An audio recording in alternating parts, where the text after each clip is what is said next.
Kami dihidupkan oleh satu ide, turunkan Jokowi. Saya tidur clear. Sekarang Jokowi bukan lagi penguasa, maka kami harus bubar. Logikanya begitu? Tidak. Jokowi sudah turun, tapi kejahatannya masih hidup. Itu soalnya. Pak Prabowo terpilih secara elektoral, dia punya kekuatan elektoral. Tapi hasil kekuatan elektoral itu adalah hasil transaksi politik. Bisa nggak dia ubah itu dari kekuatan elektoral menjadi kekuatan moral? Itu yang kita perlu beritahu pada presiden. Anda menang secara elektoral, tetapi ada masalah moral di situ. Maka bring moral back into politics. Betapa kerusakan yang dibuat oleh Presiden Jokowi selama 10 tahun. Yang pertanyaan saya dari semua yang paparkan, kira-kira jawab pertanyaan saya. 100 tahun bisa nggak kembali sempurna seperti lagu tadi? Mari kita bergandengan tangan, kohesi nasional yang sudah pecah kita perbaiki. Hukum yang tajam ke atas, terbalik, tajam ke bawah, tumbul ke atas, kita perbaiki. Tata krama budaya yang hilang, perbaiki. Dengan apa? Ya kita ngajak demo kepada presiden. Masa udah tahu seperti itu masih mempertahankan menteri-menteri yang seperti itu? Seperti yang Bu Rocky bilang. Iya dong.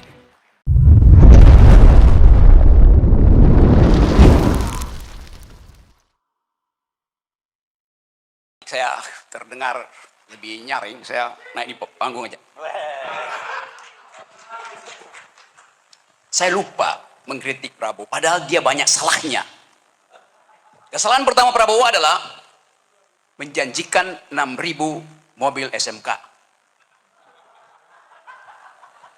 Kan orang protes saya, kenapa nggak kritik setajam kritik pada Jokowi? Oke. Kesalahan kedua Prabowo, di kantongnya tidak dia keluarkan 11 triliun itu. Kesalahan ketiga Prabowo, dia hamburkan APBN untuk bangun IKN. Fair enough? Jadi kalau mau sama ya begitu. Dan kesalahan keempat Prabowo adalah dia diduga keras memalsukan ijazahnya. Itu jawabannya. Jadi kenapa terus-menerus Jokowi jadi sasarannya? Karena saya anggota kami, bukan anggota kamu. Kami artinya kapasitas mikir. Kami dihidupkan oleh satu ide, turunkan Jokowi. Saya tidur clear. Sorry. Sekarang Jokowi bukan lagi penguasa, maka kami harus bubar. Logikanya begitu? Tidak. Jokowi sudah turun, tapi kejahatannya masih hidup. Itu soalnya. Jadi apa ya peran kami hari ini? Bukan lagi turunkan, penjarakan. Yang bilang itu siapa? Pak Gatot, Hersu, Rocky Gerung, Antoni. Tidak, emak-emak yang bilang itu. BEM yang bilang itu. Buruh yang bilang itu. Tadi Ubed kasih kritik bahwa mahasiswa yang bisa diandalkan untuk memulai perubahan itu. Buruh kurang. Fakta minggu lalu, Jumhur teriak keras dan semua sosial media. Kalau PPATK masih mengunci rekening, buruh akan melakukan narik uang. Tiba-tiba dalam 32 jam saya hitung dibatalkan itu karena suara dari Jumhur Hidayat. Jadi jelas keadaan ini memungkinkan kita mengatakan semua suara kami itu relevan karena di dalam organisasi ini ada yang berpikir tajam. Indrajit ucapkan satu upaya untuk melihat prospek global politics. Mulyadi menerangkan dengan bagus apa sebetulnya sumber kerusakan kita. Anthony mengucapkan dengan fasih data-data yang memungkinkan kita tahu bahwa pada akhirnya akan ada crash. Kapan itu? Ketika kesulitan ekonomi crossfire dengan tekanan politik. Idenya sempurna tuh. Jadi betul tadi, siapa tadi yang ngutip Alice in the Wonderland? Snow White. Betul. Kita mengajukan pertanyaan pada Putri Salju. Mirror, mirror on the wall. Who is the smartest one of all? Hai, cermin di dinding. Siapa yang paling pinter di antara yang ada? Kata si cermin, kabinet merah putih paling pinter. Tapi masih ada kami di atasnya. Saya hanya mengutip Alice in the Wonderland ya. Bacaan anak-anak saya, bacaan saya waktu masih anak-anak. Karena yang diterangkan oleh Anthony, diterangkan oleh Indrajit, diterangkan oleh Mulyadi, diterangkan oleh teman-teman semua itu, menunjukkan kualitas berpikir kita. Yang nggak ada dendam pada manusia, tapi kita dendam terhadap kebijakan yang dibuat oleh beberapa manusia. Ada yang kutip tadi soal Puyi, anak kecil yang kemudian jadi raja di Cina tuh, dan itu yang menyebabkan kerajaan Ming itu tumbang. Tapi untung wajah anak kecil itu kita tidak lihat di ruangan ini. Kosong.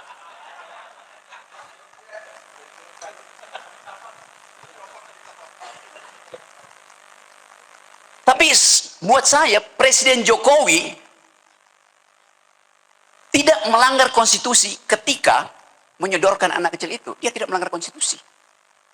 Yang dia langgar adalah Undang-Undang Perlindungan Anak. Jadi dia mesti dipenjara karena itu. Menyuruh anak-anak bermain di wilayah orang dewasa itu melanggar Undang-Undang Perlindungan Anak. Itu keadaan kita hari ini. Kalau kita coba bikin refleksi yang lebih tajam lagi. Semua udah ucapkan itu dengan dalil yang kuat bahwa mengambil jarak dari penjahat adalah keputusan moral. Harusnya jadi keputusan moral, bukan keputusan politik. Pak Prabowo terpilih secara elektoral. Dia punya kekuatan elektoral. Tapi hasil kekuatan elektoral itu adalah hasil transaksi politik. Bisa nggak dia ubah itu dari kekuatan elektoral menjadi kekuatan moral? Itu yang kita perlu beritahu pada presiden. Anda menang secara elektoral, tetapi ada masalah moral di situ. Maka bring moral back into politics. Kita mau itu supaya jarak itu terjadi. Nah, kami adalah kekuatan melalui perspektif moral itu. Kita nggak punya masa. Tapi keterangan-keterangan yang diucapkan oleh mak-mak, diucapkan oleh BEM, diucapkan oleh jurnalis, diucapkan oleh masyarakat sipil, diucapkan oleh mereka yang sedang mengibarkan bendera One Piece, semuanya adalah moral call pada Presiden Prabowo. Karena tadi masih ada harapan. Coba saya ulas secara lebih sedikit teoritis supaya saya terhindar dari delik ya. Refleksi 80 tahun Indonesia. Apa itu Indonesia? Refleksi 1 tahun Presiden Prabowo bulan Oktober nanti. Presiden Prabowo memegang kendali kebijakan. Karena itu dia adalah objek kritik. Kita adalah subjek, warga negara itu subjek. Tapi Indonesia tidak mungkin kita jadikan objek kritik. Karena dia ada dalam kedudukan objektif yang tidak kita kuasai. Kebijakan adalah objek kritik kita karena kita kuasai. Bahasa Inggris kurang mampu untuk menerangkan bahasa Jerman yang membedakan antara Gegenstand dan objek. Ada yang belajar di Jerman enggak? Gegenstand artinya objek yang ada di pikiran kita karena itu kita kendalikan. Objek OBJEKT itu objek yang tidak ada di dalam kendali pikiran kita. Indonesia tidak ada dalam kendali pikiran kita. Tapi kebijakan Presiden Indonesia ada di dalam kendali kepentingan kita. Agak teoritis ya. Jadi kalau kita bayangkan apa yang akan terjadi sebagai Indonesia nanti di dalam 5-10 tahun ke depan, sesungguhnya kita hanya mampu dekati itu secara intelektual. Secara intelektual. Bahwa terjadi realignment di Eropa, bahwa terjadi realignment di Indo-Pasifik, kita bisa bayangkan itu di dalam pengetahuan kita tentang global issue, global politics. Berapa bulan lalu di situs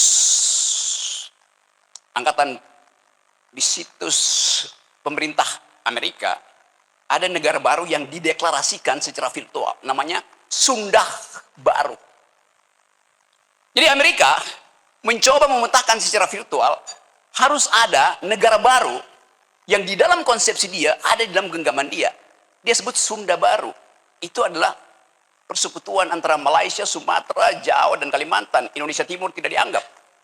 Jadi artinya tadi, yang disebut tadi, potensi secesionism, potensi federalisme, ada di dalam pikiran para strateg hubungan internasional di Amerika. Hal yang sama kita baca juga dalam situs Australia. Bahwa Indonesia itu dibelah secara virtual. Artinya,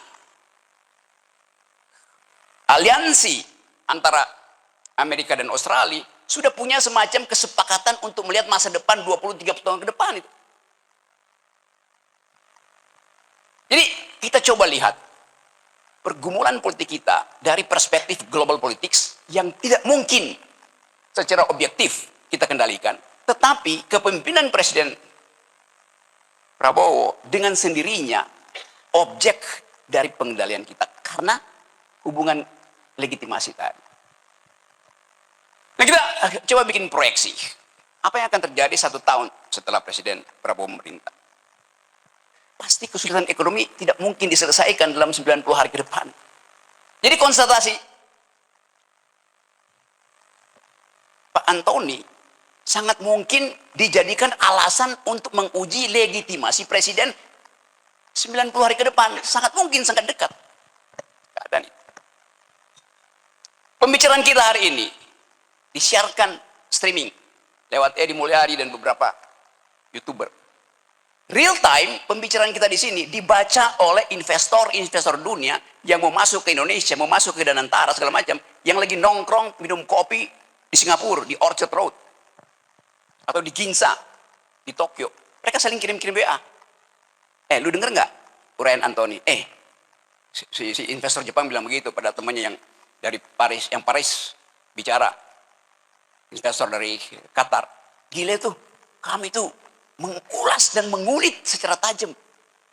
Berarti ada masalah besar di situ.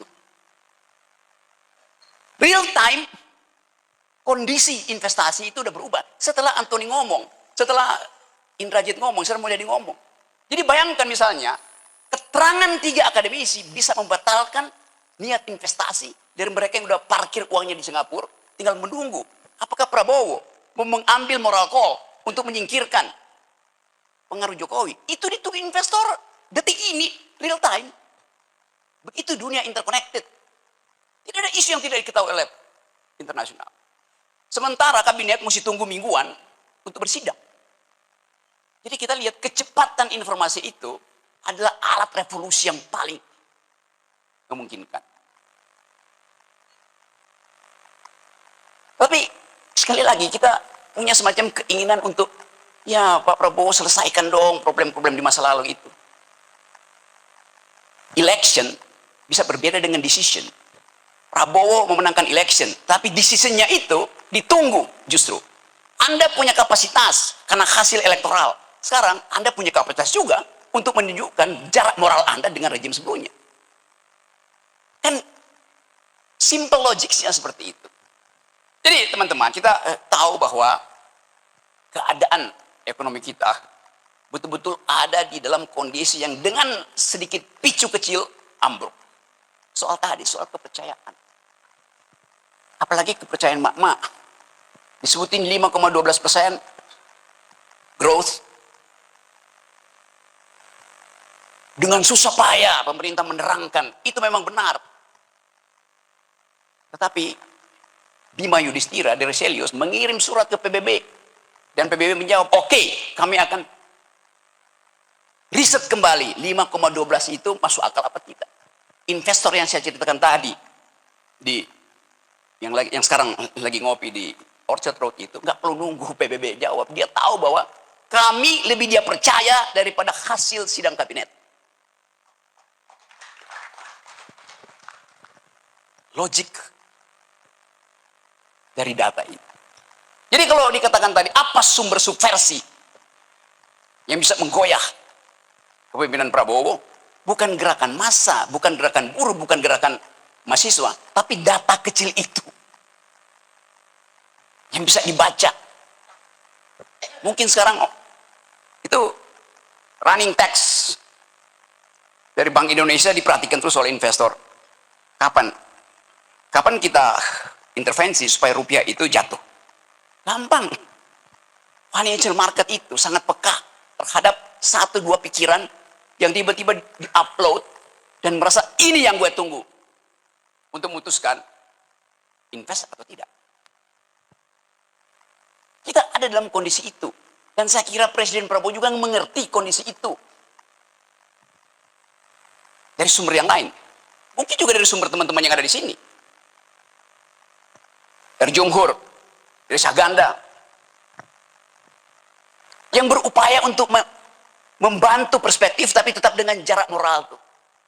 Saganda, Jumhur, saya tahu gak mungkin terbalik. Jadi kecurigaan itu betul-betul harus kita pastikan hasil analisis rasional kita. Ya saya tahu orang mengatakan Rocky Gerung itu pesimis terus. Sementara kabinet, menteri-menteri bilang harus optimis. Oh ya, saya pesimis yang rasional. Kabinet optimis yang irasional. Udah. Karena kita bikin kalkulasi. Jadi sebetulnya kalau Presiden Prabowo mendengar uraian sini, dia harusnya punya moral call untuk mengatakan, saya paham apa yang diucapkan oleh kami. Dan itu yang saya inginkan, tapi tolong bersabar Pak Gatot. Tunggu momentum. Tolong bersabar Said Didu. Tunggu siasatku. Tambahkan sabarmu Pak Lanyala. Karena aku lagi menyusun strategi. Saya membayangkan Prabowo bicara itu di dalam hatinya. Dan kesempatan seperti ini jadi pengukur antara siapa yang menginginkan Indonesia bertumbuh di dalam pengetahuan, bertumbuh dalam keadilan, dan siapa yang hanya mengendus-ngendus jabatan dan berupaya untuk menempel pada kekuasaan. Jadi bagus betul hari ini ada refleksi. Dan kita tahu bahwa setiap refleksi tidak harus menghasilkan aksi. Tidak harus menghasilkan aksi. Tapi refleksi yang bermutu hanya didasarkan pada kemampuan kita dan keinginan kita untuk membuat aksi itu tiba secara mendadak. Nah, kemendadakan itu yang saya duga ada di dalam banyak kelompok. Kelompok jurnalis sedang mempersiapkan kemendadakan. Teman-teman dari RRT ini juga lagi mempersiapkan kemendadakan. Para purnawirawan sudah mempersiapkan kemendadakan itu. Pati adalah pintu pertama untuk kita pahami bahwa satu persoalan lokal bisa jadi urusan nasional. Kenapa? Karena kondisi objektifnya sama. Yaitu harapan daerah untuk diguyur lewat dana-dana pusat tidak diperoleh. Faktanya memang begitu, udah bertahun-tahun sebetulnya kasus itu. Tetapi begitu arogansi si bupati itu dimunculkan, maka masyarakat Jawa Tengah yang biasanya nerimo berubah menjadi ngamuk. From nerimo to amok. Kondisi ini ada di kita, laten di kita. Sebagai masyarakat yang dihina, disiksa oleh ketidakpastian. Kita disiksa oleh ketidakpastian karena menunggu tadi. Kapan Presiden Jokowi berjarak? Itu namanya siksaan. Nah, kalau siksaan itu tidak dijawab, dalam 2 minggu ke depan, maka saya bikin analisis bahwa ada sesuatu yang sedang bergejolak, yang akan muncul, dan tidak bisa lagi didiskusikan. Parlemen jalanan. Fakta itu ada di kita. Siapa yang menurunkan Presiden Soeharto? Berapa orang? 20.000 orang. Mahasiswa duduk di atas Gunung Kura-Kura, dan Presiden Soeharto mengerti bahwa dia sudah selesai. Itulah antropologi politik kita. Pati itu 10.000 mungkin. Jadi bayangkan misalnya kalau proses pemaksulan Gibran itu mulai dibicarakan di parlemen, dan pasti akan dibicarakan. Saya hanya minta supaya kalau ada demonstrasi mahasiswa, masyarakat sipil, aparat jangan cegah itu. Aparat justru bisikin aja pada Wakil Presiden, Bapak, keadaan udah berubah. Anda turun atau jadi pati.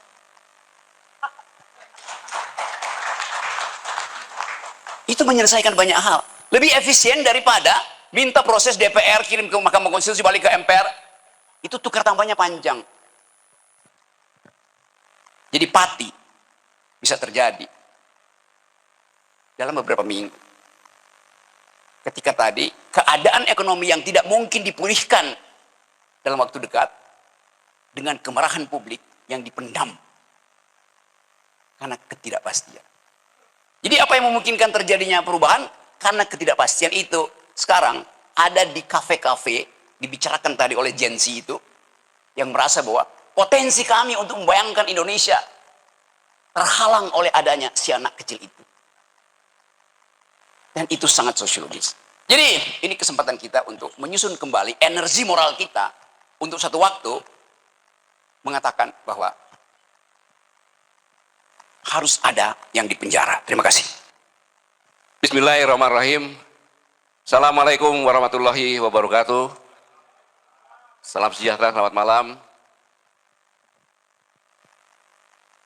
Rekan-rekan seperjuangan yang ada di sini semuanya, wabil khusus Pak Rahmat Wahab, profesor saya yang selalu tenang tapi memberikan masukan luar biasa, dan khususnya kami daerah-daerah Umi Fauzia Fauzan, beliau juga putri dari pejuang yang luar biasa yang turut mendirikan Tentara Nasional Indonesia di Minangkabau, dan ada juga Bang Jul dari Medan, dari Madura, dari Jawa udah biasa lah saat ketemu. Di sini saya diawasin, pada saya kapten atau letu, saya menjabat diawasin oleh Kapten Purnomo. Nah sekarang Jenderal Purnomo, dia kasih intel saya, dia diawasin terus. Ketika saya Asop Kodam, saya diawasi oleh Pak Setio Sularso, gitu. Staf khusus Panglima. Dan setelah saya pensiun, saya diawasi oleh Datuk dari Minangkabau, yaitu Datuk Majen TNI Purnawirawan Wat Basyah. Jadi saya harus apa ini, soalnya kalau enggak bisa bahaya, pulang langsung sidang oleh bertiga, selesai saya. Jadi saya bukan orasi, Bung Hersu, saya ralat. Saya hanya seperti biasa, saya hanya merangkum semua yang bicara, kan dulu itu nggak berubah kami dari dulu sampai sekarang. Jadi saya hanya sebagai penyambung lidah saja, makanya pusing saya ngerangkumnya gimana ini. Dan terima kasih dengan Mas Rajid, kemudian Dr. Mulyadi, kemudian Bang Antoni, kemudian eksekutif komite dari waktu ke waktu, Bang Jumhur, kemudian yang kami sih biasa-biasa aja gitu kan.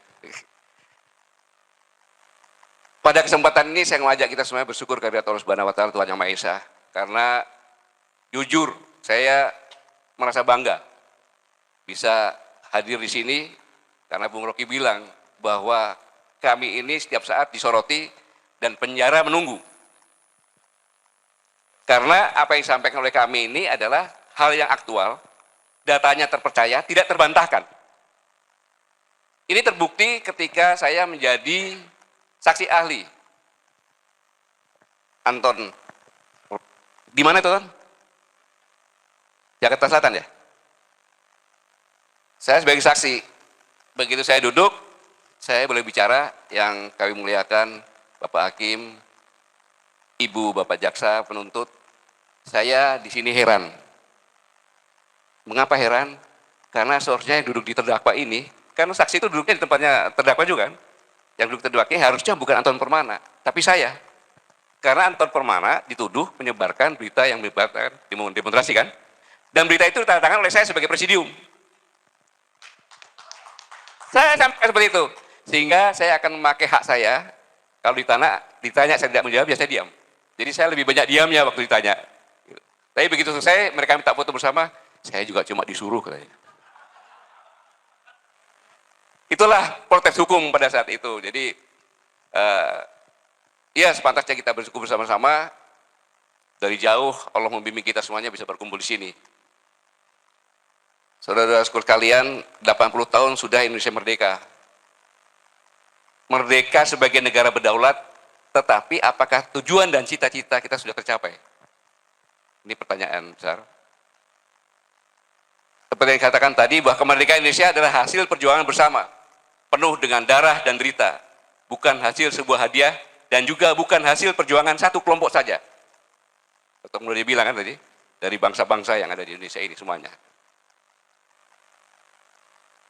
Pertanyaan yang paling mendasar, apakah kita benar-benar merdeka atau justru menjadi tawanan baru dari kekuasaan dan kekuatan modal yang menyamar sebagai demokrasi?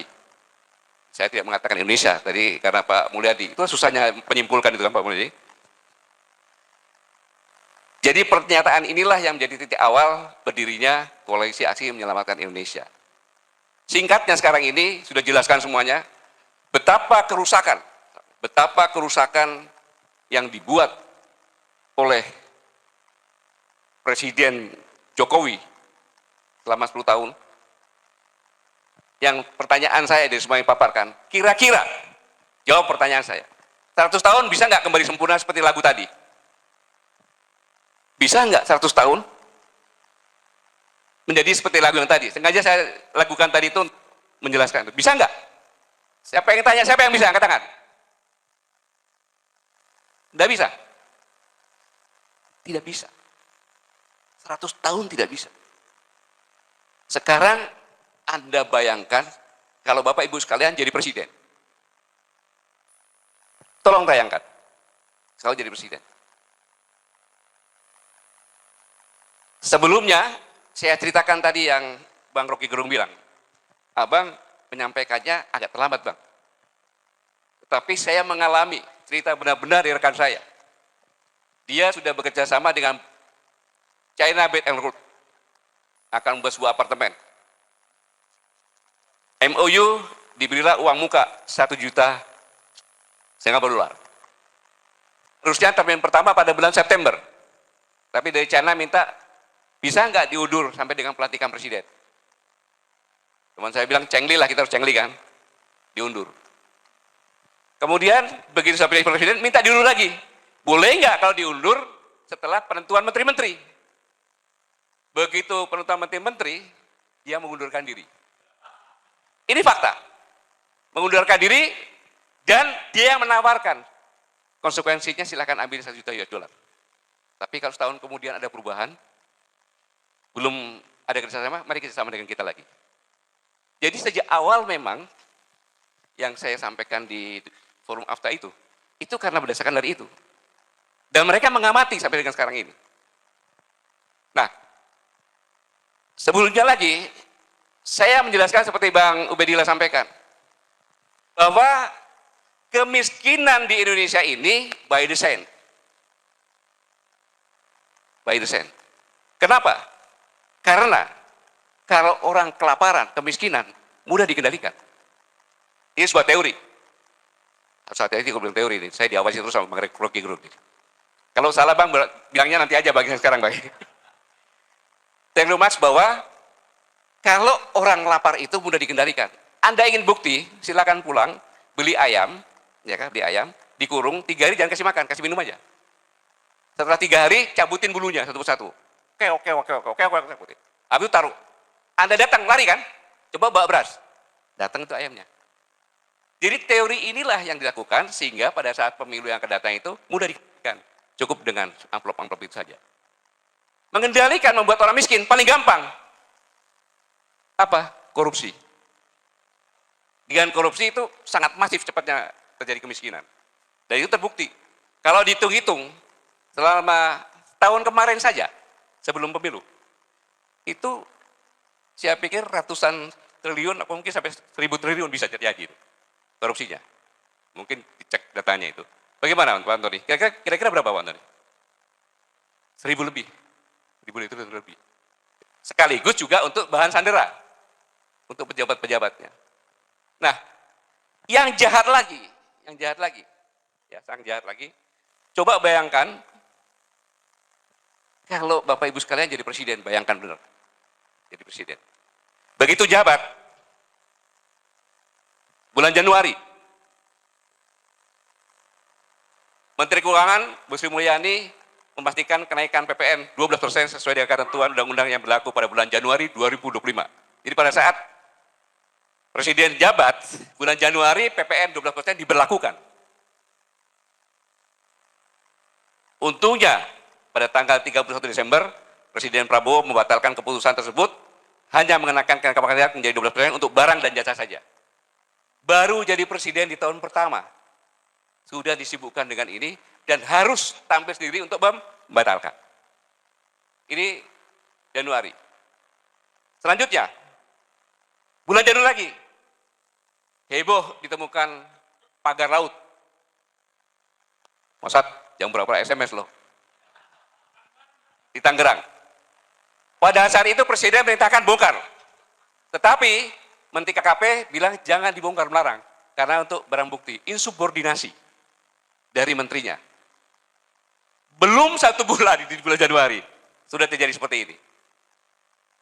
2. Pada 1 Februari, Menteri Bahlil tentang gas melon, pakai antri-antri, kemudian ada yang sampai meninggal. Baru 2 bulan ada 3 perkara nih.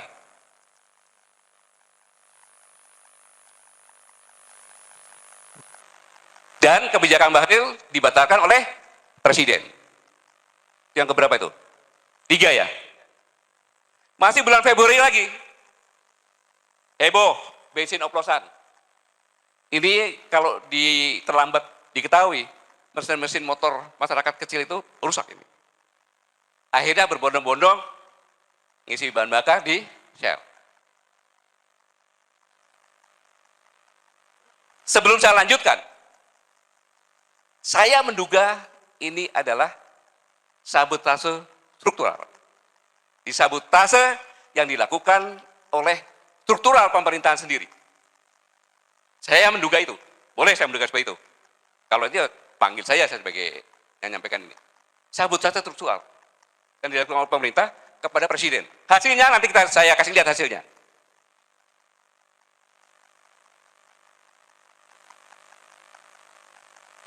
Sampai Kejaksaan Agung menangkap beberapa dari Pertamina. Februari sudah, sekarang bulan Maret. Menpan RB mengumumkan penundaan pengangkatan calon pegawai negeri sipil dan PPK. Jadi ribut.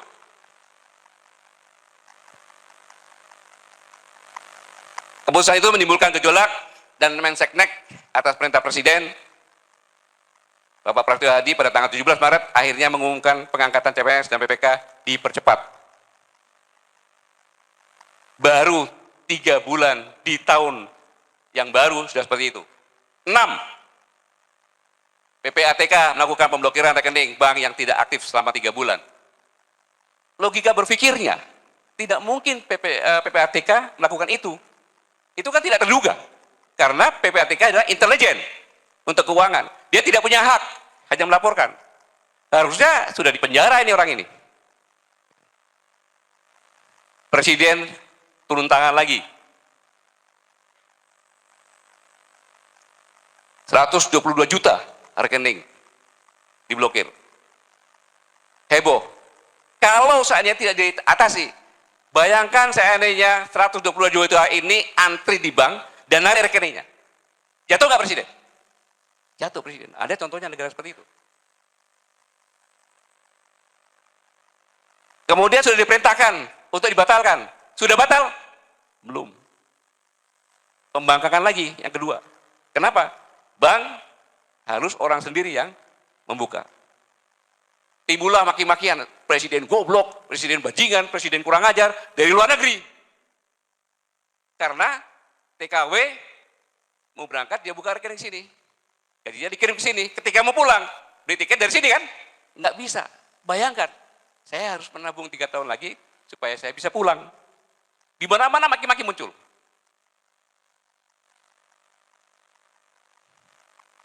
Itu kelakuan PPATK. Selanjutnya, muncul pemerintah sedang merampas uang rakyat. Negara menghambat akses rakyat terhadap hak keuangannya.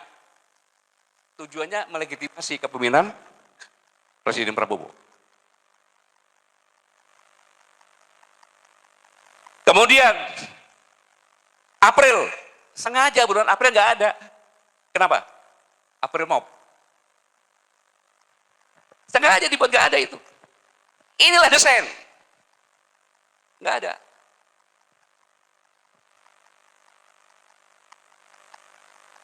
Langsung ke bulan Juni. Heboh tentang tambang nikel di Raja Ampat yang merupakan surga terakhir dunia. Dunia internasional juga mengutuk. Pada tanggal 10 Juni atas arahan Presiden, 4 dari 5 siup nikel di Raja Ampat dicabut oleh Menteri SDM. Padahal Menteri SDM ada di dalam 4 itu.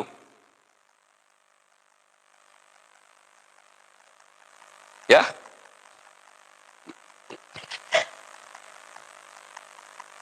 Belum selesai itu, ada lagi gara-gara lagi. 4 pulau di Aceh. Oleh Menteri Dalam Negeri. Ya kan? Dikasihkan ke Sumatera Utara. Udah meningkat kepada kemungkinan disintegrasi bangsa. Siapa yang jelek? Presiden lagi. Mereka ini hebat mendesain ini.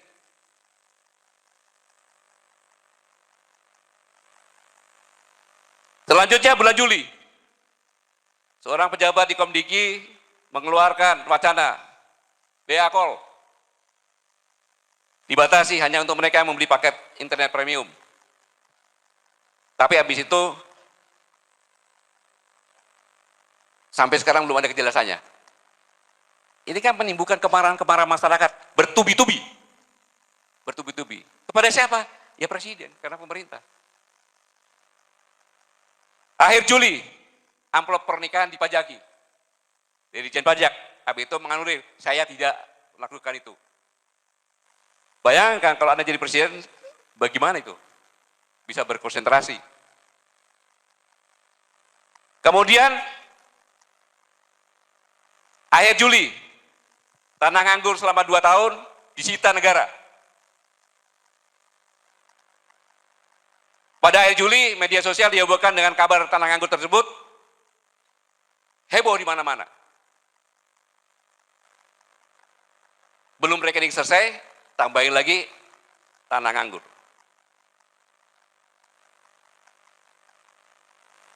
Akhirnya muncul di media sosial, rekening nganggur 3 bulan diblokir, tanah nganggur selama 2 tahun disita negara, kami nganggur bertahun-tahun, pemerintah tak peduli. Tapi muncul lagi, waspada, janda yang 2 tahun bisa disita oleh pemerintah. Muncul itu.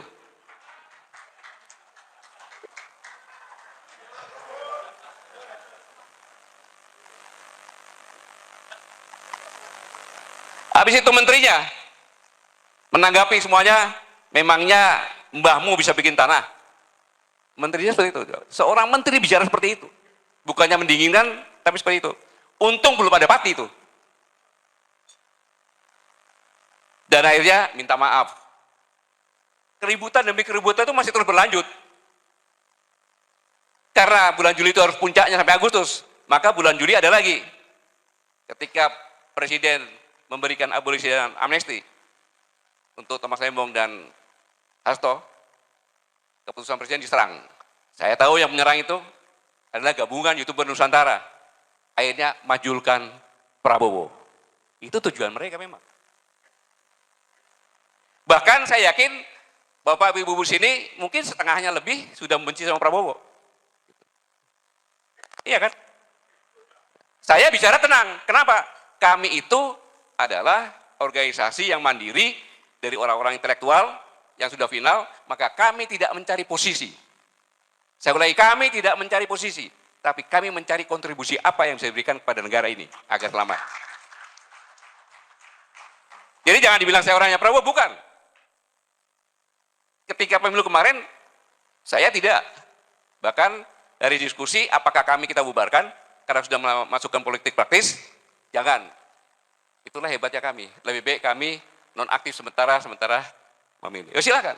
Ya tinggal 10-11 orang saja. Kalau kita diskusi. Orang bilang Barangkali Sakti biar saja. Sampai sekarang ada nggak anggota kami yang masuk pada posisi dari kami? Nggak ada kan? Karena kami bukan cari posisi. Tidak. Tapi kontribusi apa yang bisa kami berikan untuk negara? Kemudian 8 Agustus 2025, Menteri Keuangan lempar wacana rakyat untuk ikut urunan dan partisipasi untuk gaji dosen. Di kampusnya Pak Saganda itu udah ngomongnya itu. Kan sama aja menurunkan bahwa dosen-dosen itu adalah orang yang tidak perlu dihargai. Ini jangan sembarangan, nih kata-kata ini sangat luar biasa ini.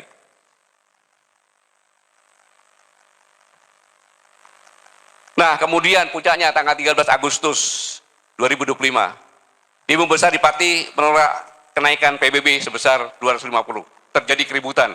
Ya ada kesalahan kepemimpinan, ya. Tapi inilah yang saya katakan bom waktu yang didesain dengan cara cerdas.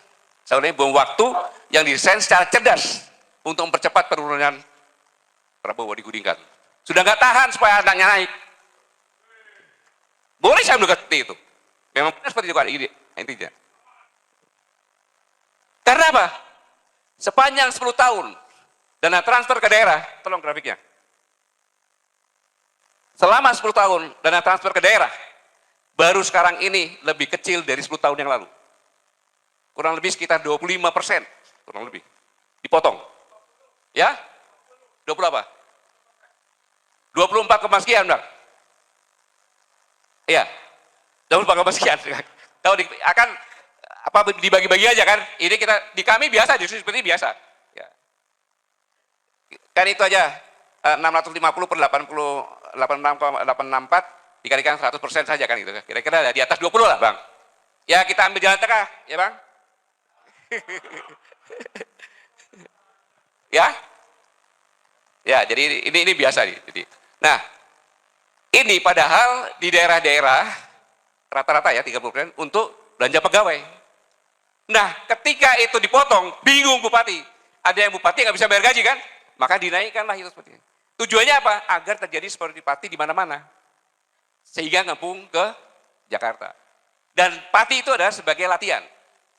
Kalau kamu diginiin loh, berani aja. Polisi juga bisa kita usir dan sebagainya. Ini sangat berbahaya. Lalu pertanyaannya, apakah kita akan diam seperti ini? Apakah kita ikut bagian dari sabotase struktural untuk ikut menjatuhkan Prabowo Subianto? Pergantian pemerintahan setiap saat bukan menambah kesejahteraan, tapi menyebabkan kebangkrutan. Kenapa? Ada satu hal lagi, tolong didiskusikan dalam ekonomi. Saya bertanya, pertanian di Amerika dengan benua yang banyak datar, dengan teknologi pertanian, dengan bibit yang berkualitas, kira-kira lebih bagus di Amerika atau di Indonesia? Lebih efisien di Amerika atau di Indonesia? Logika berpikirnya kan di Amerika kan? Maka di Amerika kira-kira lebih murah nggak dari Indonesia? Lebih murah. Begitu 0%, Bung, lebih murah 20% aja. Habis di sini masuk. Mulai dari gandum, jagung, kalau perlu padi. Akhirnya petani bukannya tidak mau, ya rugi dia. Inilah sangat-sangat berbahaya. Karena begitu ini terjadi, tidak ada pertanyaan lagi, begitu di stop, mati kita semuanya. Ini juga proses dari penguasaan wilayah dengan cara soft. Kita bicara Cina. Taruhlah Tokopedia atau apa, dibeli. Tokopedia itu kan sebagai sarana untuk menjual, di samping barang-barang dari luar, dari Cina juga, tapi UMKM juga. Setuju nggak ini? Ketika saya sudah beli ini, saya tinggal ngomong, punya mau dijual, tapi harus stok saya di bawah 20% lagi. Kalau tadinya 100 cuma 80. Anda mau nggak apa-apa. Akhirnya UMKM jatuh. Distribusi. Sekarang, saya juga menyelenggarakan distribusi juga. Saya pindah ke distribusi yang dibuat oleh Pak Antoni, saya bilang gitu. Karena lebih murah 50%. Kalau Anda ikut juga silakan. Bersaing. Nggak bisa hidup. Artinya apa? UMKM habis, usaha semuanya habis. Dikuasai oleh mereka. Dua negara besar ini sama-sama menghancurkan kita dengan cara yang sistematis. Itulah yang seharusnya sama-sama kita pikirkan, bahwa negara kita ini sedang diincar sejak dahulu kala sampai dengan sekarang, sejak zaman Portugis, Spanyol dan sebagainya sampai dengan sekarang. Dan dalam kondisi seperti ini, saya menghimbau, saya bukan orangnya Pak Prabowo, saya bukan siapa-siapa, saya adalah kami yang harus menyuarakan apa adanya. Gak ada alternatif lain. Mari kita bergandengan tangan. Kohesi nasional yang sudah pecah kita perbaiki. Hukum yang tajam ke atas, terbalik, tajam ke bawah, tumbul ke atas, kita perbaiki. Tata krama budaya yang hilang, perbaiki. Dengan apa? Ya kita ngajak demo ke presiden. Masa udah tahu seperti itu masih mempertahankan menteri-menteri yang seperti itu? Seperti yang Bu Rocky bilang. Iya dong. Kita sudah memperingatkan seperti ini, Bung Rocky semuanya mengingatkan. Jelas. Dan buktinya usaha yang seperti itu sudah ada. Kemudian sudah dihianati dengan sistematis seperti ini. Masih tetap. Aneh dong. Memang saya sadar, tidak mungkin begitu cepat. Ada tahapan-tahapannya. Karena struktural ini, yang saya katakan sabotase struktural, itu berlapis. Mulai daripada menteri, deputinya, sampai ke bawah. Karena yang menentukan deputi kementerian kan TPA, tim penilaian akhir, yaitu ada BIN, ya. Kemudian dipimpin Wapres, ya. Kemudian waktu itu kementerian terkait terus dihapuskan.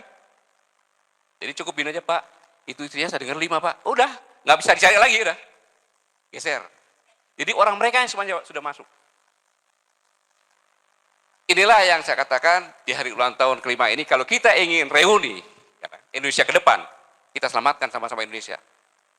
Setelah kita tahu permasalahan-permasalahan ini. Tidak mengandalkan ini fakta semuanya ada, saya sampaikan. Patut kita mencurigai seperti ini. Mari kita bergandengan tangan, kita ajak semua masyarakat bergandengan tangan, agar mengembalikan Indonesia seperti lagu yang kita lakukan tadi.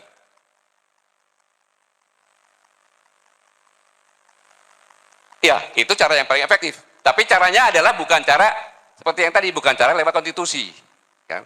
Cara tekanan-tekanan psikologis tadi ya kan, pelajaran dari Pati dan sebagainya, untuk lakukan itu. Akan lebih efisien.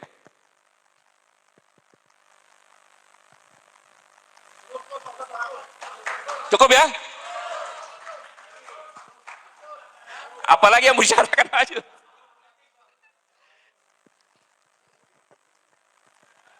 Oke, udah sebutkan tadi semuanya ya. Jadi, saudaraku sekalian, saya hanya nyampaikan Dirgahayu Koalisi Aksi Menyelamatkan Indonesia. Teruslah kita kobarkan perjuangan kita. Jangan surut sampai kapanpun. Karena kita berjuang hanya untuk negara kesatuan Republik Indonesia yang sama-sama kita cintai. Terima kasih atas kehadirannya. Nanti kalau terlalu panjang, nanti dimarah sama Bung Rocky, udah melotot ya tadi, tasnya udah dibawa. Ya. Sekali lagi, terima kasih. Mari kita lanjutkan perjuangan kita. Karena bangsa ini memerlukan kita seperti yang Bung Rocky katakan. Jangan takut apapun. Jangan takut apapun. Ya. Bang Yuhur bisa jadi pimpinan buruh karena perjuangan. Bangsa Ganda sebentar lagi mungkin apa, nggak tahu. Ya. Bang Antoni juga sama kan gitu, apalagi. Ya. Saya pikir itu sekali lagi saya terima kasih. Saya mengerti pengorbanan Bapak Ibu sekalian, jauh-jauh datang ke sini untuk bersama-sama reuni di sini. Tapi yang saya yakin dari pandangan kita semuanya, kita akan tetap berjuang bersama-sama. Terima kasih. Wassalamualaikum warahmatullahi wabarakatuh. Oke. Hidup kami. Yes.